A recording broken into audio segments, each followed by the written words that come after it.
If you read the whole psalm, like we cherry pick this out, we go, oh, isn't that so nice? Like, and the psalmist is actually kind of like pissed off about this. Like, God, where can I go that I can get away from you? And he finally concludes, he's like, I can't get away from you, so have at it. Here it is.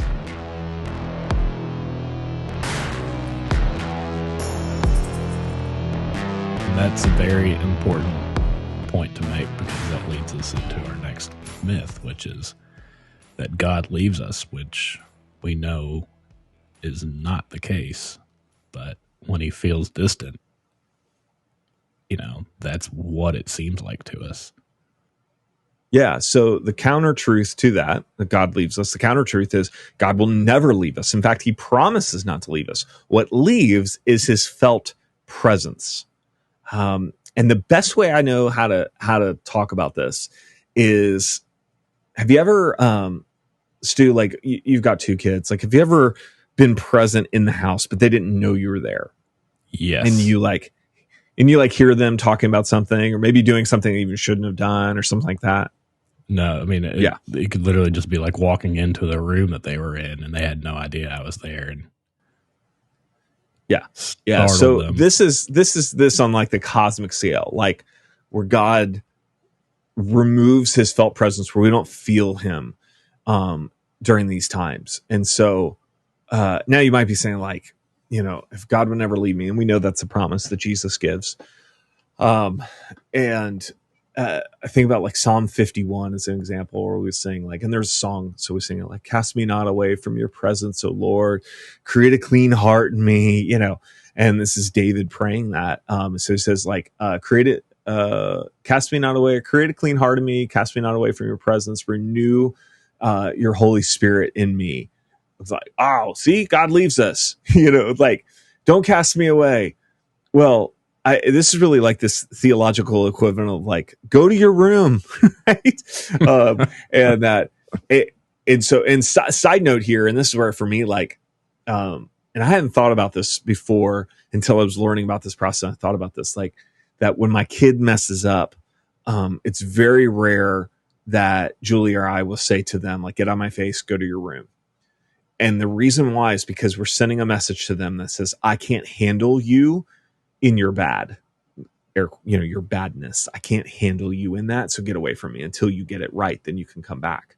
And we tend to take that then into our relationship with God, that God can't handle me in my bad, and so I need to get it right. And so I, he's not saying go to your room in a cosmic sense. He can't separate himself from you. Remember, God is omnipresent. He is present everywhere.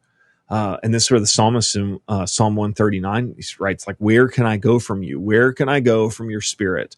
I have it here. He says, where can I flee from your presence? If I go up to the heavens, you're there. If I make my bed in the depths, you're there. If I rise up on the dawn, if I settle on the far side of the sea, even there your hand will guide me. Your right hand will hold me fast. What I find interesting about the psalm is we tend to think about this. If you read the whole psalm, like we cherry pick this out and we go, oh, isn't that so nice? Like, and the psalmist is actually kind of like pissed off about this. Like, God, where can I go that I can get away from you? And he finally concludes, he's like, I can't get away from you, so have at it. Here it is. I want that guy to die. Would you kill him? And then he justifies it, and he goes, like, don't you care, like, want to take out people that don't love you and care about you? And then he tries to justify himself, and he goes, but see if there's any wicked way in me. Like, you just said you wanted to kill that guy. Try to get God to co-sign it, So Psalm 139 in like in a sense, broad sense of like, the psalmist is kind of ticked off about it. Like, where can I go? Fine, I'm going to be honest. Here it is. And so we can't get away from God. So we may feel that God leads us, but that is a myth. Now, that doesn't necessarily mean that he's going to just pop up and he's trying to play games with you. Remember, he's trying to grow you and sanctify you and mature you. He's removing all the you-isms for all of him. And so, 1 John, 1:9, if we confess our sins, he is faithful and just and will forgive us our sins and purify us from all unrighteousness. And so he is always right there waiting for us. Now, but again, he may remove his felt presence. And that may be, in your case, Stu, is what, 10 years? In mine, 6 or 7. It's a long time that will go through. And this is probably a whole nother episode, but there's a time where theologians have identified where it will kind of be the make or break it for you, this moment that's make or break it. And this is called the dark night of the soul. And the dark night of the soul, some people don't come back. And I think some of that does lead to deconstruction, where you tear it all down and you just walk away from it completely.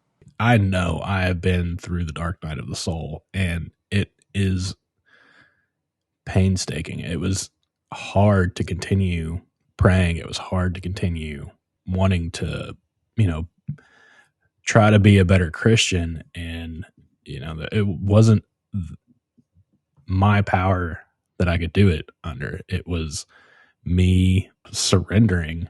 I feel like that ultimately, led me back to a point of consolation. It was letting go of it and, not trying to control it that really led me back. There's a book called Surrender to Love. And in this, he talks about the idea of floating.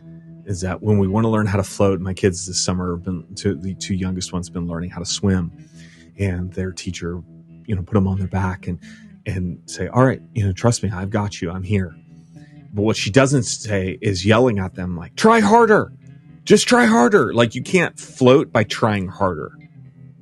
And so if we want to surrender to love, surrender to God who is love, then we need to give up and trust and kind of float.